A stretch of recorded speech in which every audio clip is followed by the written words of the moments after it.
Mel Robbins and Sawyer Robbins. The Let Them Theory. A life-changing tool that people can't stop talking about. Are you always second-guessing yourself to keep the peace or win someone's approval? Do you tiptoe around others, hoping that the right words or actions will finally satisfy them, only to end up feeling let down and drained? There's a reason for this. You've been trying to control what isn't yours to manage. That's where the Let Them Theory comes in, a liberating approach from Mel Robbins, best-selling author of The 5-Second Rule. In this blink, you'll learn how 2 simple words can reset your focus, transform your relationships, and bring your energy back where it belongs, to you. Let's get started. Let them choose their path. Let me own mine. Have you ever found out people made plans without you and immediately started spiraling? Maybe you replayed your last interaction, scanned for what you did wrong, or convinced yourself they were mad. That instinct to fix, explain, or smooth things over doesn't just show up in friendships. It's how you respond to almost anything that feels uncertain or uncomfortable. You try to control it. Other people's choices, reactions, or opinions start to feel like emergencies you're responsible for. The Let Them Theory breaks that cycle. When you say, let them, you stop wasting your energy on things you can't control. Let them go on the trip. Let them ignore your message. Let them be who they are. You're not trying to suppress your emotions here. You're reclaiming your energy. The theory echoes deep traditions. Stoicism teaches that power lies in what you do, not what others do. Buddhism warns against resisting reality. And detachment theory shows how emotional distance can reduce stress and bring clarity. Let Them helps you practice those ideas in real time without needing to master a philosophy textbook first. But detaching isn't the same as disappearing. If you only say, let them, you might start withdrawing, assuming you're better off alone. That's why the second step matters. Let me. Let me take ownership of how I want to respond. Let me reflect, reach out, or shift my priorities. Let me puts you back in the driver's seat, not to control others, but to lead yourself with intention. A quick note before we go further.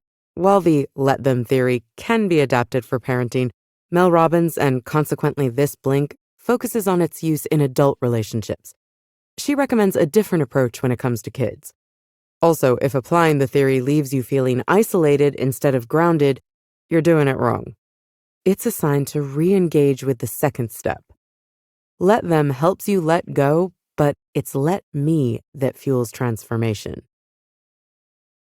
Let them react. Let me stay grounded. Imagine you're in a slow-moving airport security line and the guy behind you is coughing without covering his mouth. Or maybe your meeting starts in 20 minutes and your blood pressure's already climbing. Life is full of tiny stressors like these that pile up until you're mentally fried, emotionally reactive, and physically exhausted. Your mood shifts.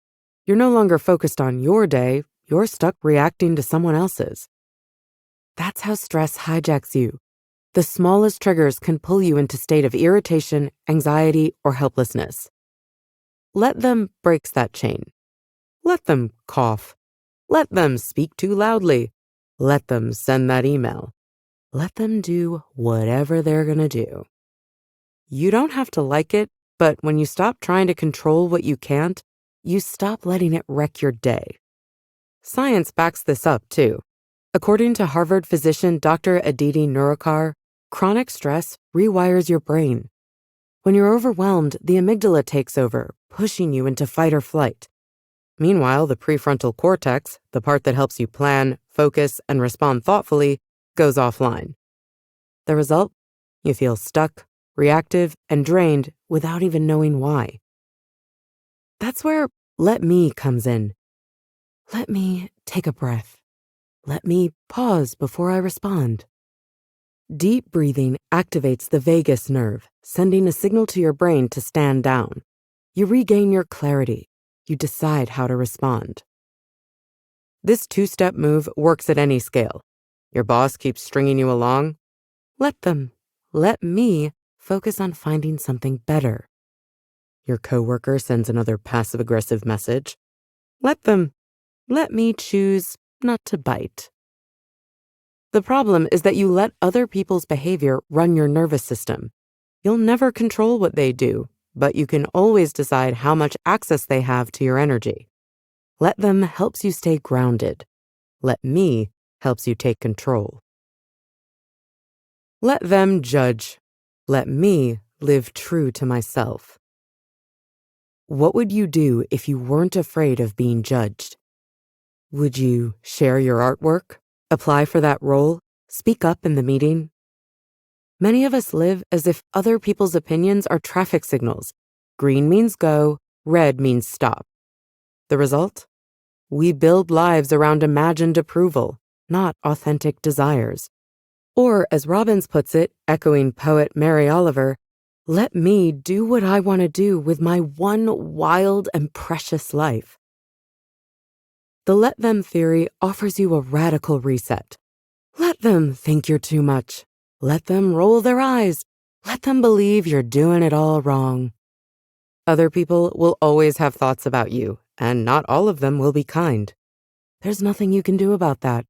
You're not supposed to. You can't eliminate judgment, but you can remove its power over you.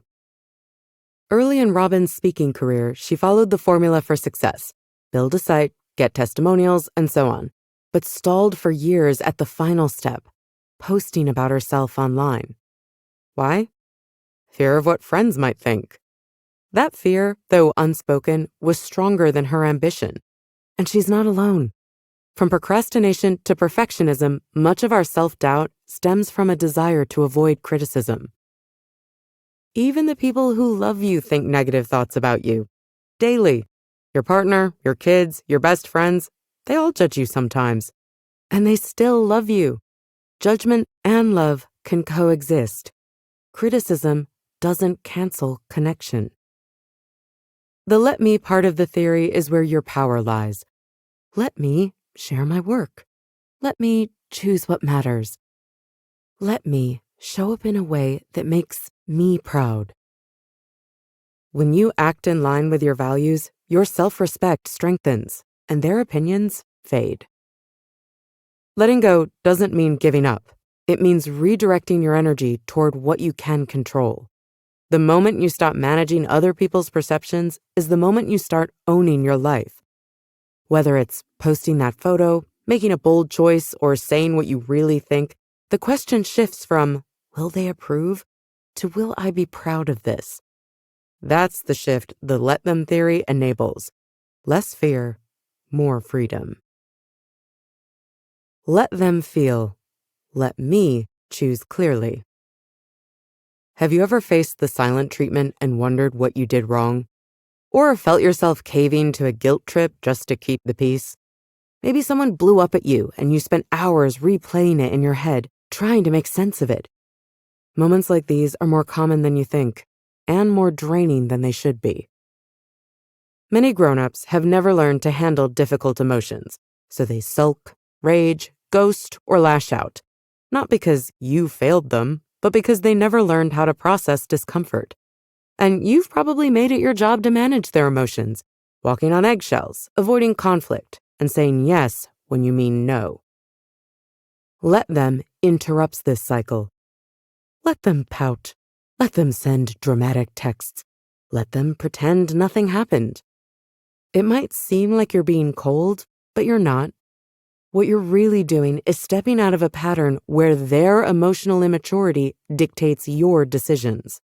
And when you visualize a triggered adult as a child who never got the tools to cope, you stop feeling intimidated and start feeling compassion. Then, naturally, comes let me. Let me decide if I want to engage or not. Let me step back instead of spiraling. Let me stop wasting energy on reactions I didn't cause. But what if the tantrum's your own? You stew, you snap, you avoid. You want to hit send on that impulsive reply. Instead of numbing or reacting, let the emotions rise. don't shove them down or run away. Then, let them fall. Most feelings fade in 90 seconds if you don't feed them. The right decision, ending a relationship, saying no, disappointing someone, can feel deeply wrong in the moment. You feel guilty. They're upset. Let them feel it. Let me ride that wave and stay grounded in what I know is right.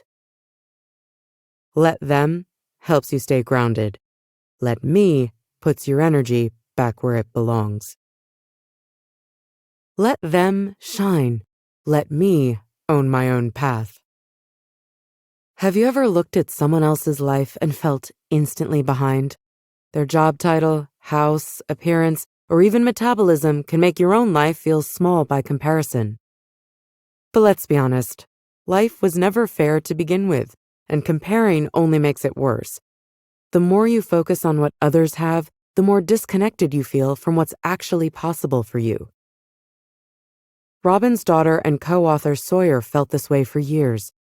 Caught in a painful comparison with her younger sister Kendall, who had a naturally slimmer body, faster metabolism, and perfect pitch, Sawyer tortured herself over traits she couldn't change. Instead of appreciating her own talents, she became consumed by the belief that she was losing a game she could never win. Comparison can become a form of self-torture when it's aimed at things you can't change: genetics, upbringing, privilege, or someone else's timing. You scroll, spiral, and stall out, convinced you're losing a game you were never equipped to win. But you're not losing. You're just distracted. Let them have their luck. Let them get the promotion, the vacation, the followers. That's their life, not yours. Instead, let me focus on mine. Let me pay attention to what's making me jealous, because sometimes that jealousy is trying to teach me something. When comparison stings, it often reveals a dream you've buried or a goal you've delayed. Let me use that as fuel. Let me learn from what others are doing and apply it to my own life. Comparison can also become your teacher when it reveals what you want. If jealousy flares, pay attention. That's your future self sending you a signal. Just ask the interior designer who saw a neighbor's glossy website and realized it was time to stop watching and start building her own. Other people's progress can offer more than envy. It can show you exactly what's possible. Their success doesn't exclude yours. It simply suggests what's possible when you commit. Let them have their moment. Let me put my energy where it counts. And now, with comparison off your back, you're ready for something deeper. Managing the complex world of adult relationships. The friends, partners, and family members who shape your everyday life. That's what's up next. Let them drift. Let me hold steady. Why does friendship feel so difficult once you're grown up? For many, the shift is quiet but jarring. People move, priorities shift, and the group chats go silent. This phase, what Robbins calls the Great Scattering, marks the moment when friendship changes from something structured and automatic to something personal and intentional. Most adult relationships drift not because of betrayal or neglect, but because one of three essential ingredients falls away: proximity, timing, or energy. You're no longer in constant contact like you were in school or early adulthood. Life chapters diverge: marriage, parenting, moving cities. As a result, shared rhythms disappear. And even when you're physically close, if the connection doesn't feel right anymore, it may be time to move on. Understanding these three pillars makes it easier to see that distance doesn't always mean rejection. That's where the let them mindset becomes powerful. Let them move. Let them not respond. Let them prioritize other people. Friendships fade for all kinds of reasons. Holding only makes the loss sharper. But then, of course, we need to consider let me. Let me say hello first. Let me be open. Let me join the class, send the text, or knock on the door. Adult friendship isn't something that just happens. It's something you create. Start small. Say the name of the barista you see every day. Compliment someone's socks. Join the community hike. These micro connections are how real relationships begin. Give it a year. It takes time to accumulate trust, familiarity, and shared moments, but it will come. And if you really want to accelerate this, don't just join things, start them. Organize a book club, a walking loop, or a game night.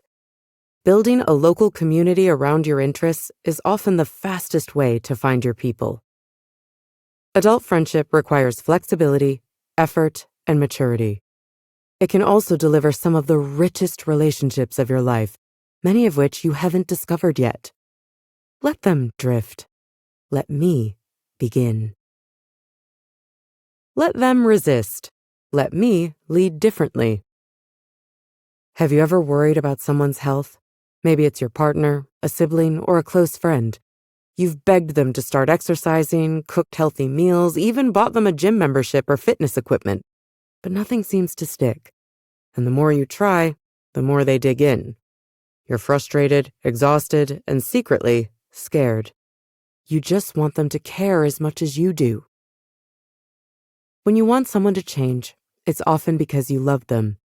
But intention doesn't override human nature. Adults don't change because you want them to. They change when and only when they feel like it. And the harder you push, the more you trigger resistance. So what can you do? Start with yourself. Before trying to influence anyone, use the 5 whys method. Ask, why does this behavior frustrate me? Then ask why again, and again. By the 5th why, you'll usually discover the real issue. Often a fear of loss, a sense of helplessness, or shame. Maybe their behavior reflects something you're trying to avoid in yourself. The clarity is sobering, but essential. Only from this grounded place can you then use Robbins's ABC loop, a science-backed framework for influencing change without pressure.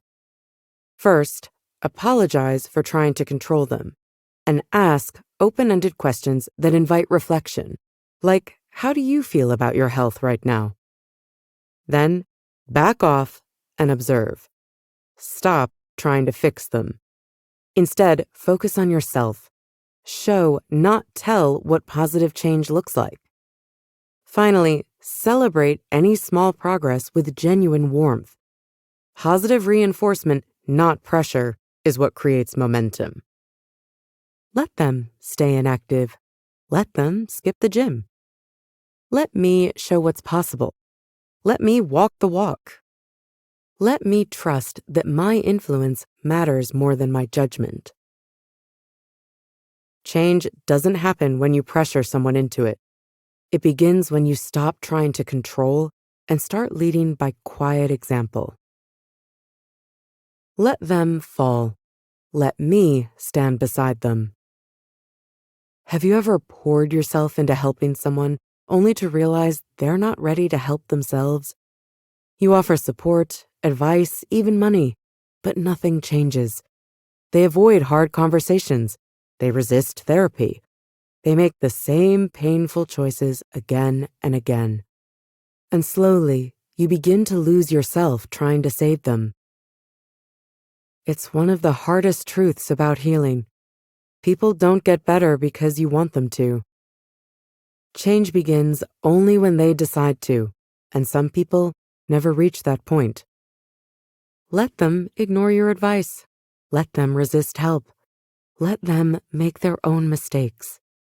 Stop pretending you can fix this for them. There's a difference between loving someone and rescuing them. When you keep shielding them from the natural consequences of their actions, you're not actually helping. You're enabling. And enabling can prolong pain, both theirs and yours.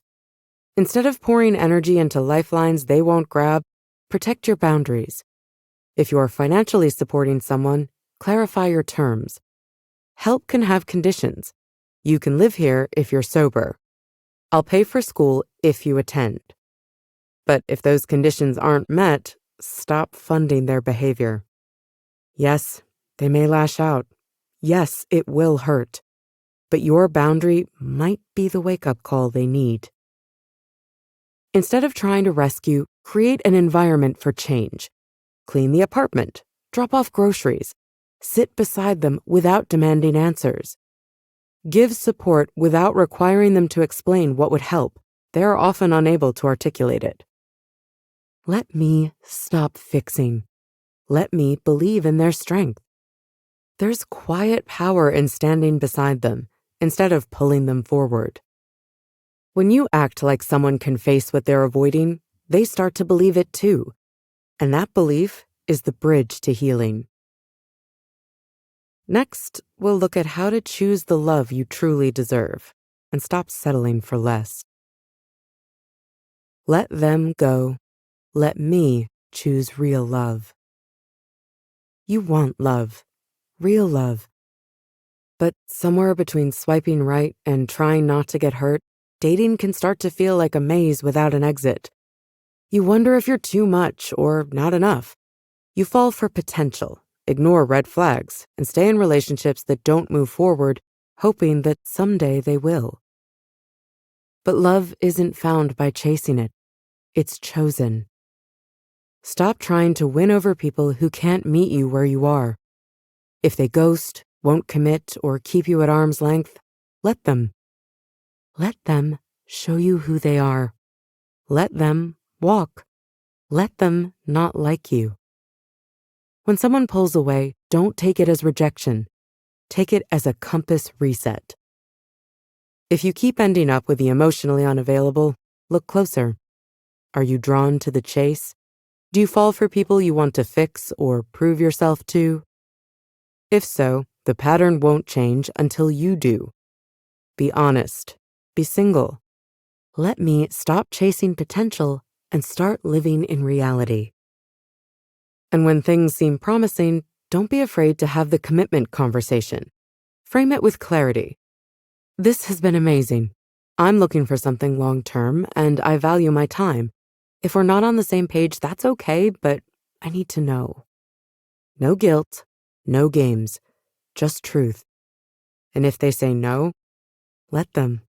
Walk away with your self-respect intact. In longer relationships, use what you've already learned, like the ABC loop. Apologize, ask, back off, celebrate progress. But if nothing changes, it's time for D and E. Decide if it's a deal breaker, end the complaining, or end the relationship. You can't keep resenting someone for being who they are. Compatibility is about shared dreams and mutual willingness to grow rather than chemistry. If you want kids and they don't, or you're rooted and they want to move across the world, those aren't just quirks, they're fault lines. And if it ends, the pain will feel unbearable. But remember, it won't last forever. Let me cry. Let me heal. Let me reclaim my life. You're not missing a piece. You are the love of your life. And when you live like that, the right kind of love will find you.